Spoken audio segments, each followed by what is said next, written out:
నమస్తే న్యూస్ 24 తెలుగుకి స్వాగతం. వార్తల్లోని ముఖ్యాంశాలు ఇప్పుడు చూద్దాం.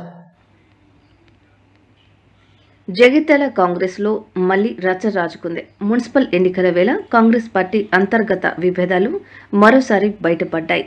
జగిత్యాల పట్టణంలోని ఇందిరాభవన్లో మాజీ మంత్రి జీవన్ రెడ్డి ఆధ్వర్యంలో నిర్వహించిన కాంగ్రెస్ కార్యకర్తల సమావేశం రాజకీయంగా హాట్ టాపిక్ గా మారింది.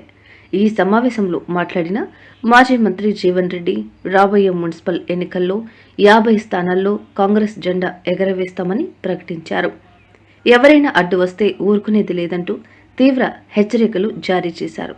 అలాగే ప్రభుత్వ విధానాలు నచ్చితే మద్దతు ఇవ్వడం స్వాగతమేనని చెప్పిన జీవన్ రెడ్డి ప్రభుత్వ విధానాలు నచ్చాయి కాబట్టి కాంగ్రెస్ పార్టీకి వస్తానంటూ మాట్లాడే హక్కు ఎవరికీ లేదంటూ ఎమ్మెల్యే సంజయ్ను ఉద్దేశించి ఘాటు వ్యాఖ్యలు చేశారు.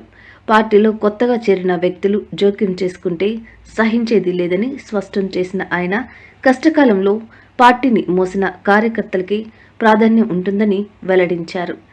మున్సిపల్ ఎన్నికల సమీపంలో ఈ వ్యాఖ్యలు జగిత్యాల కాంగ్రెస్లో వర్గపోరును మరింత ముద్రిస్తాయా లేదా పార్టీకి బలాన్ని చేకూరుస్తాయా అన్న దానిపై రాజకీయ వర్గాల్లో చర్చ కొనసాగుతుంది. టార్గెట్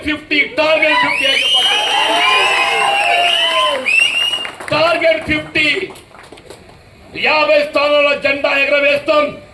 మున్సిపాలిటీ మీద కాంగ్రెస్ పార్టీ జెండా ఎగరవేస్తాం చెప్పని ఎవడన్నా అడ్డమస్తే